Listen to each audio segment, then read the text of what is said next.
Baik. Assalamualaikum warahmatullahi wabarakatuh. Waalaikumsalam warahmatullahi wabarakatuh. Bagaimana kondisi kalian? Apakah baik-baik saja? Alhamdulillah baik. Alhamdulillah baik ya. Nah, kita sekarang akan bertemu kembali dengan mata pelajaran sejarah. Ya. Sebelum kita mulai pelajarannya, alangkah baiknya kita berdoa terlebih dahulu. Ya. Silakan nanti buat ketua kelas. Jalan ya, ketua kelas. Silakan dipersiapkan untuk Sebelum memulai pelajaran hari ini, alangkah baiknya kita membaca doa terlebih dahulu di dalam hati masing-masing. Baca doa mulai. Doa selesai. Beri salam. Assalamualaikum warahmatullahi wabarakatuh. Waalaikumsalam warahmatullahi wabarakatuh. Baik, Bapak akan absen dulu kaliannya di sini. Kelas 12 MIPA 1 ya. Adi Supriyadi hadir? Hadir. Anissa Mardiana? Hadir. Devi Febriandara Sunjaya? Hadir.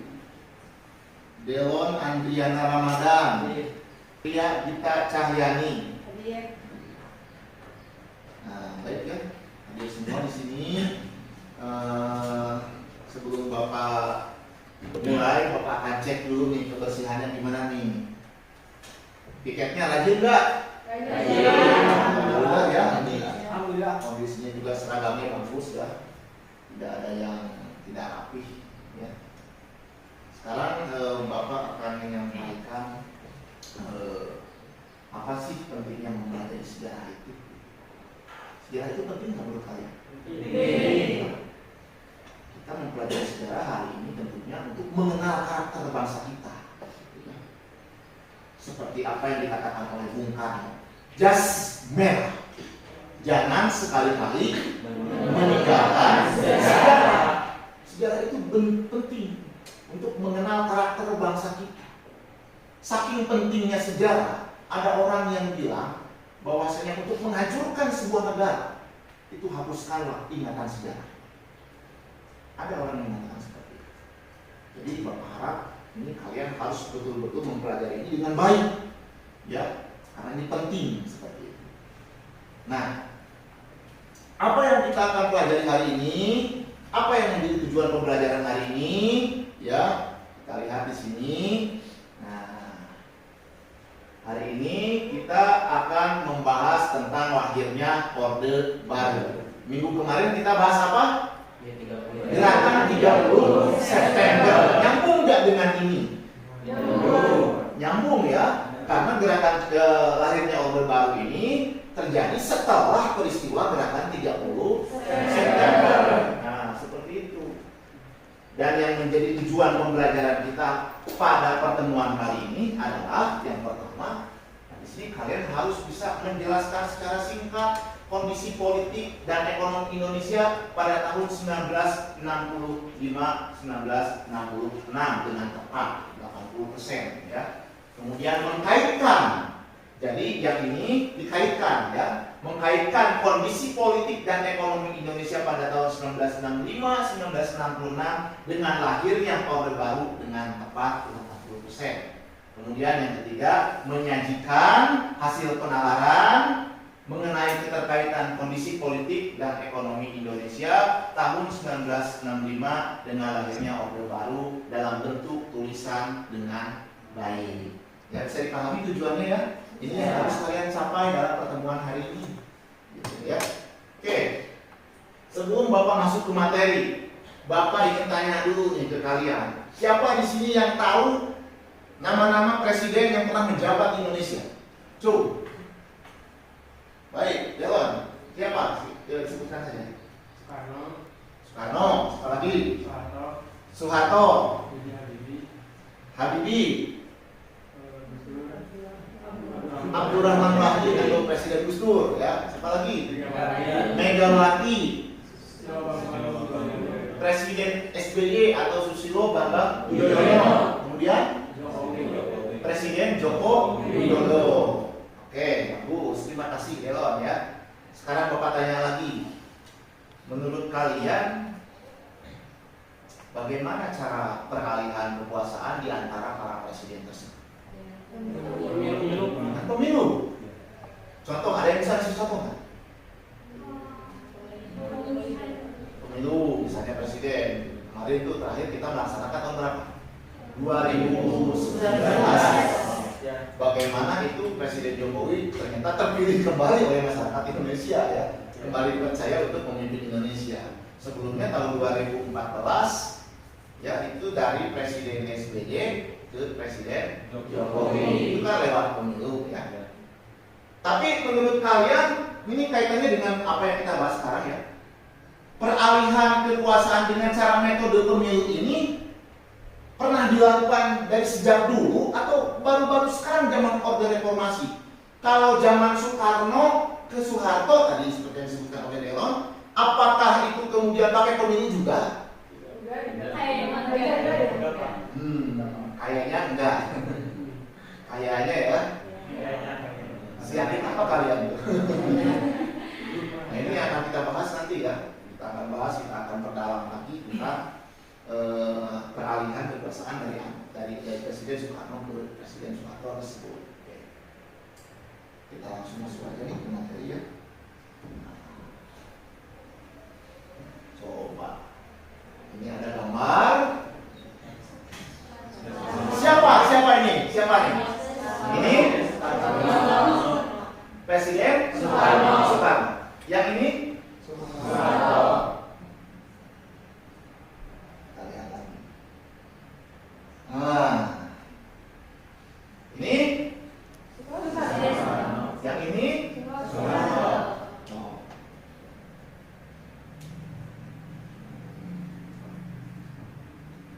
yang ini yang ini menurut kalian bagaimana hubungan dari antara kedua orang ini? Dekat kan? Selalu bersama di foto-foto tersebut kan? Ya. Tapi Bapak mau tanya ya, Soeharto itu siapa sih?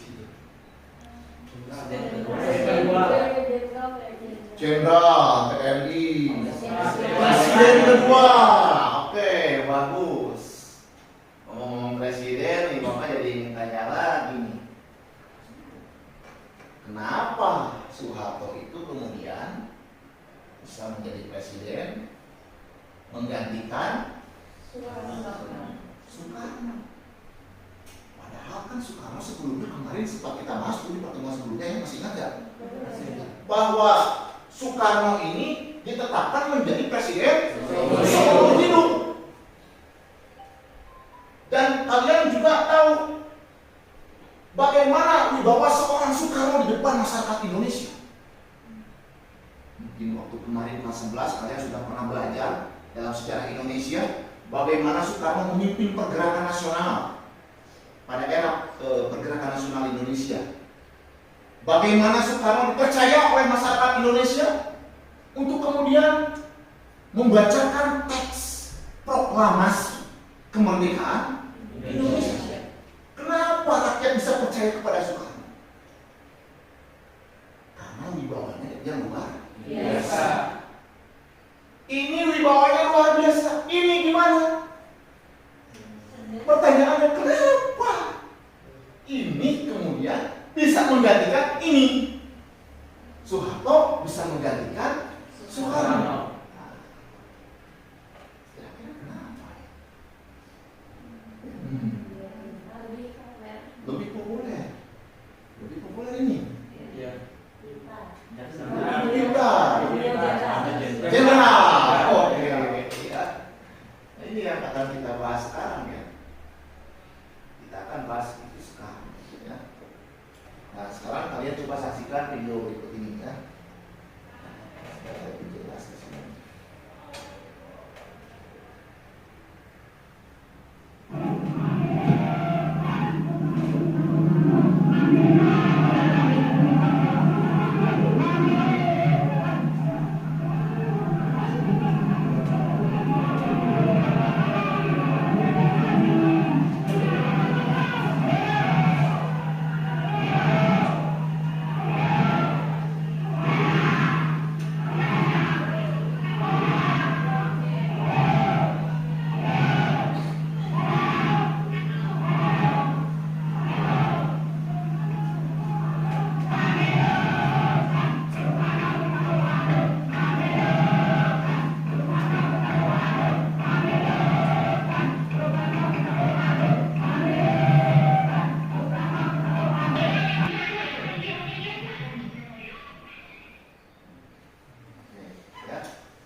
demonstrasi ya.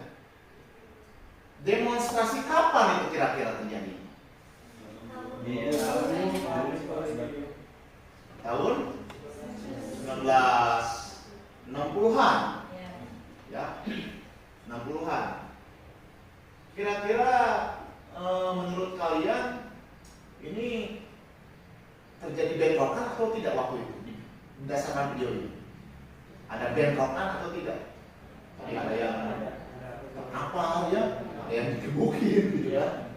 Nah, inilah ya kondisi yang terjadi menjelang akhir masa pemerintahan Soekarno. Ini kondisi yang menggambarkan bagaimana hancurnya, kacaunya situasi politik Indonesia pada waktu itu. Sehingga masyarakat harus turun ke jalan, mahasiswa turun ke jalan, tapi kemudian berhadapan dengan militer yang pada waktu itu pro Soekarno. Memang tidak semua militer waktu itu pro Soekarno ya, tapi di sini yang berhadapan langsung adalah militer yang pro Soekarno. Ya. Hari ini kita akan bahas tentang akhirnya Orde Baru. Kalian harus tahu dulu Orde Baru itu apa sih. Ya. Coba kita lihat dulu di sini.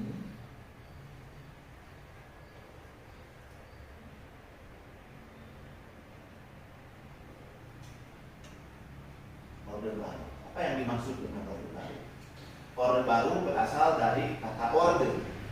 Orde itu artinya sistem pemerintahan. Ini kalau kita merujuk kepada Kamus Besar Bahasa Indonesia KBBI ya. Baru itu apa sih? Baru itu suatu hal yang belum pernah ada sebelumnya. Itu baru. Kalau sudah ada bukan baru. Jadi kalau dilihat dari struktur kata yang sudah kita jelaskan tadi, Orde Baru dapat diartikan sebagai sistem pemerintahan yang belum pernah ada sebelumnya. Ini kalau kita definisikan secara bahasa. Tapi kalau secara terminologi beda lagi. Nah, secara terminologi Orde Baru berarti, silakan dibaca.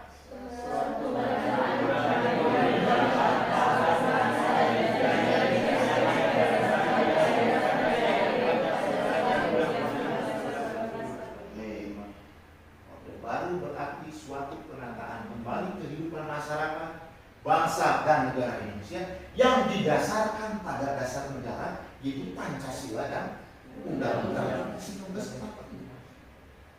Tapi kalau definisinya seperti ini akan menimbulkan sebuah pertanyaan besar. Mengapa kehidupan masyarakat, bangsa dan negara harus ditata kembali berdasarkan Pancasila dan UUD 1945? Apakah pemerintahan sebelumnya, dalam hal ini adalah zaman Soekarno ya, pemerintahannya Presiden Soekarno, tidak melandaskan pemerintahannya pada Pancasila dan UUD 1945? Padahal kita tahu bahwa Soekarno adalah seorang perumus dasar Pancasila. Kenapa harus ada penekanan terbaik? Ini yang akan kita bahas juga dalam pertemuan kali ini ya. Oke, baik. Sekarang kalian bentuk kelompok ya, 3 kelompok. Bapak sudah tentukan nama-namanya. Untuk kelompok yang pertama, Habib Zaid, Zidan, Anissa Mardiana, Delon, Fauziana Sofi, Sandy Apriyadi. Silakan nanti berkumpul di sana ya, di sebelah sana, membentuk bulatan seperti itu ya. Kemudian kelompok 2, Adi Supriyadi, Diaz, Azira, Salwa, Olivia, Debbie, Ferdiandara nanti di sini ya berkumpulnya. Kelompok 3, Mela Nursafitri, Devi Novianti, India Octavia, Sapril Yusuf, Ria Gita Cahyani nanti kumpulnya di tengah di sini ya. Jadi 1, 2, 3. Silakan bergerak. Udah ya? Nah, apa nih? Kita lihat dulu. Nah, kita akan mencoba memecahkan atau menjawab pertanyaan-pertanyaan yang tadi sudah Bapak utarakan ya.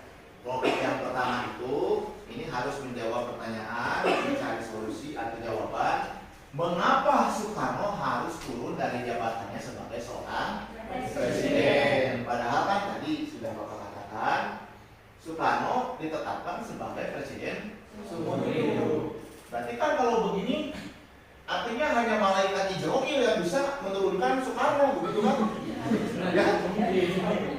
bikin apa? Soekarno diturunkan, padahal Soekarno-nya masih hidup gitu kan.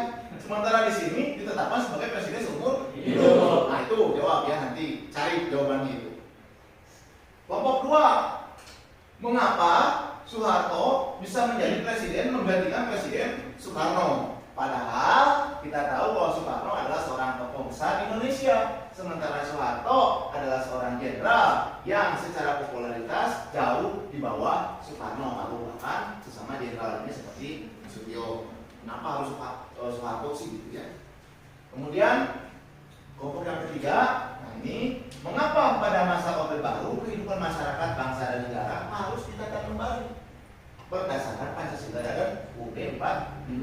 Apakah pemerintahan sebelumnya, dalam hal ini pemerintahan Soekarno, tidak melandaskan pemerintahannya pada Pancasila dan UUD 1945?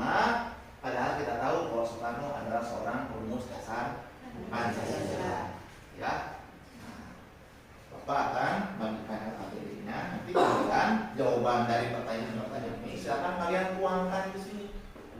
Ya, di LKPD ini nanti kemudian Bapak kasih waktu sekitar 20 sampai 25 menit untuk kalian berdiskusi ini ya. Setelah itu kemudian kalian presentasikan.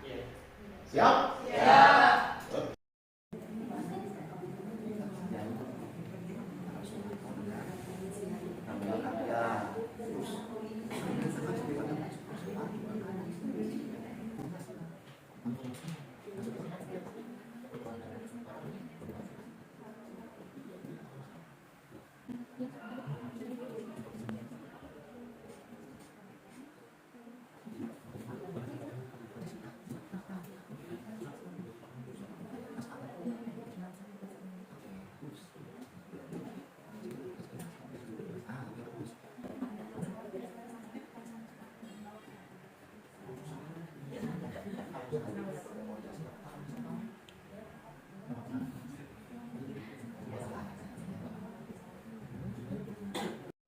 Sudah selesai semuanya? Nah, baik ya. Sekarang kalian coba presentasikan hasil dari eksplorasi kalian terhadap masalah yang sudah masing-masing kelompok Bapak tentukan tadi. Ya, kita akan mulai dulu dari kelompok yang pertama. Silakan kelompok pertama untuk mempresentasikan hasil pekerjaan pada rekan-rekannya. Assalamualaikum warahmatullahi wabarakatuh. Waalaikumsalam warahmatullahi wabarakatuh. Perkenalkan, nama saya Jalal Anjar Ramadan. Saya perwakilan dari kelompok 1 akan mempresentasikan hasil diskusi kami tentang lengsernya Soekarno. Nah, untuk sebab atau bagaimana lengsernya Soekarno tidak terlepas dari kendali atau bisa dibilang keadaan pada waktu saat itu pada tahun 1966 dan 1967, yang dimana terjadi krisis ekonomi dan juga banyak sekali bisa dibilang tuntutan-tuntutan rakyat yang tidak dipenuhi oleh Soekarno sendiri. Itu menyebabkan rakyat tidak puas terhadap pemerintahan Soekarno, yang menyebabkan rakyat mencetuskan atau membuat tritura, yaitu 3 tuntutan rakyat. Ini menyebabkan rakyat itu sendiri bisa dibilang ingin menuntut atau bisa dibilang meminta keadilan terhadap Soekarno. Apa yang bisa dibilang yang mereka alami terhadap pemerintahan Soekarno seperti apa? Selanjutnya untuk kelompok yang kedua, silakan kelompok 2. Assalamualaikum warahmatullahi wabarakatuh. Waalaikumsalam. Perkenalkan, nama saya Salawati Firian Taufik. Saya dari kelompok 2. Di sini saya akan menjelaskan bagaimana Soeharto menjadi presiden dan menggantikan Soekarno. Karena Presiden Soeharto berhasil memenuhi tuntutan dari rakyat, yaitu tuntutan tritura yang membuat dirinya mendapatkan dukungan dan kepercayaan dari rakyat. Dan adanya permainan politik yang terstruktur dan dengan rapi yang dilakukan oleh Soeharto itu sendiri. Apa sih salah satu tuntutannya? Salah satu tuntutannya, masyarakat pada Soeharto adalah Soeharto memenuhi keinginan dan tuntutan masyarakat untuk membubarkan PKI. Karena Soeharto yang anti PKI sejalan dengan masyarakat yang anti PKI juga. Jadi Soeharto tuh selalu menuntut masyarakat untuk bersejalan dengan masyarakat sampai akhirnya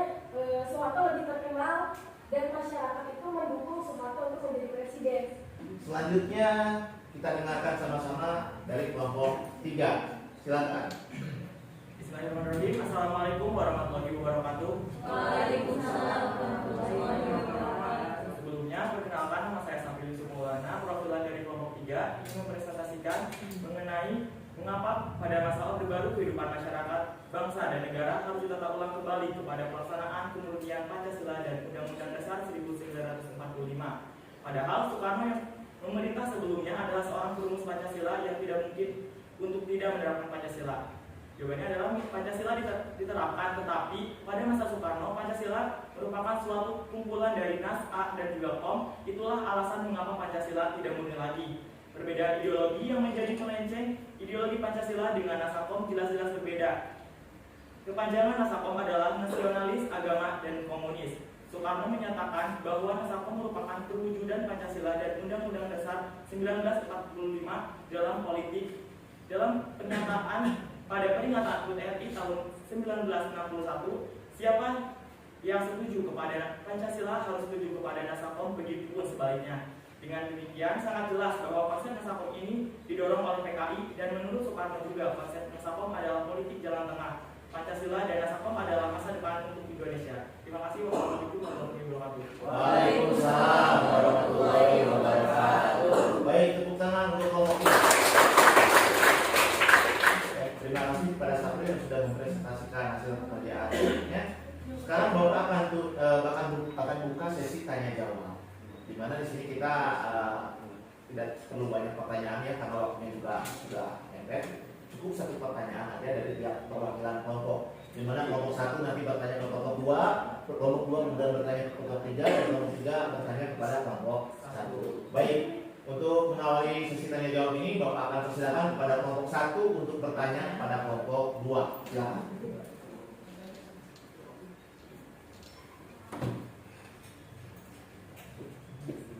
Sebelumnya saya ingin bertanya kepada kelompok 2, kan untuk yang menggantikan Soekarno lengser dari presiden itu Soeharto. Nah, pertanyaan dari saya, kenapa harus Soeharto yang jadi presiden? Kenapa tidak Ahmad Nasution yang jelas-jelas jabatannya lebih tinggi daripada Soeharto?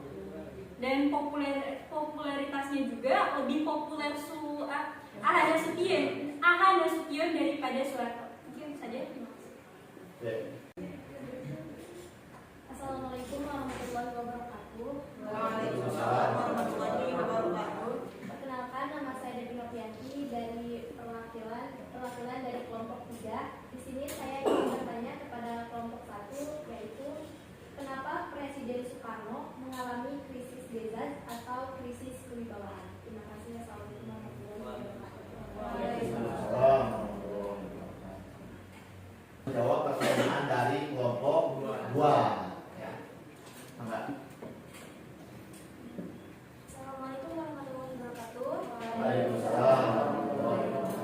Saya di sini akan menjawab pertanyaan dari kelompok 2, yaitu mengapa Soekarno mencetuskan Nasakom.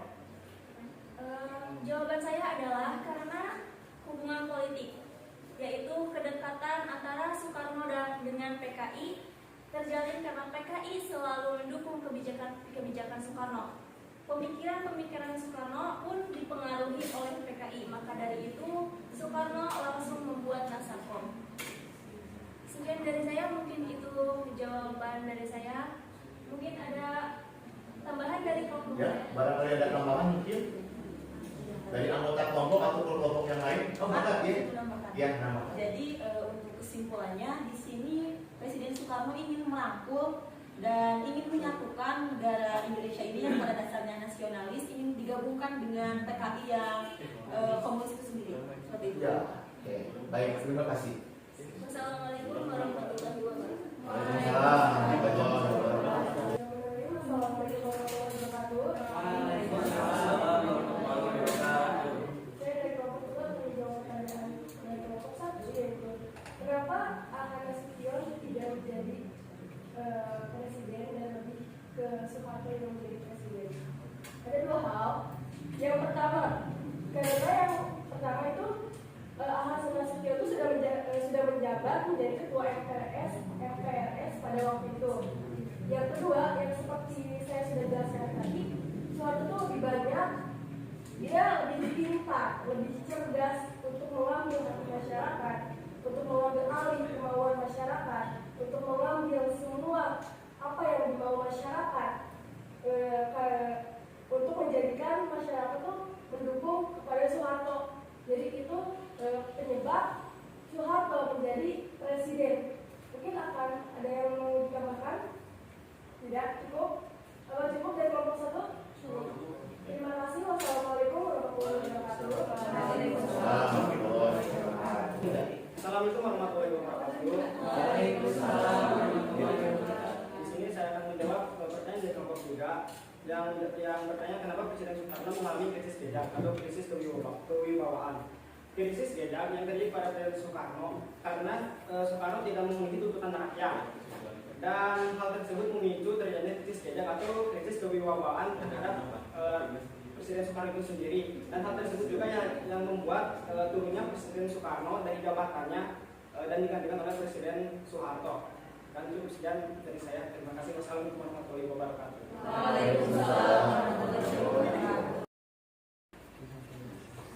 Assalamualaikum warahmatullahi wabarakatuh. Saya perwakilan dari kelompok 1 ingin menyimpulkan dari pemaparan materi.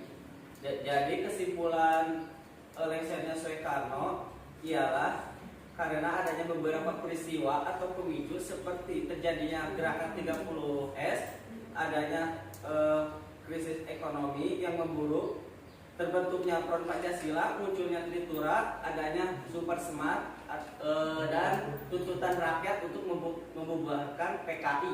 Hal yang paling memicu lengsernya Soekarno ialah Tritura atau 3 tuntutan rakyat. Untuk mengakhiri kesimpulan saya, ada guru saya yang bilang setiap orang ada masanya, setiap masa ada orangnya. Saya di sini mewakili kelompok 2 akan mempresentasikan kesimpulan dari kelompok kami. Orang yang pintar yang akan memenangkan kekuasaan. Dalam hal ini Soeharto pintar dalam memanfaatkan kesempatan yang ada pada saat itu. Sekian dari saya. Wassalamualaikum warahmatullahi wabarakatuh. Waalaikumsalam warahmatullahi wabarakatuh. Melaksanakan diskusi dengan baik, gitu ya. Pemaparan presentasinya juga sangat baik. Tanya jawabnya juga luar biasa, jawabannya juga sangat baik.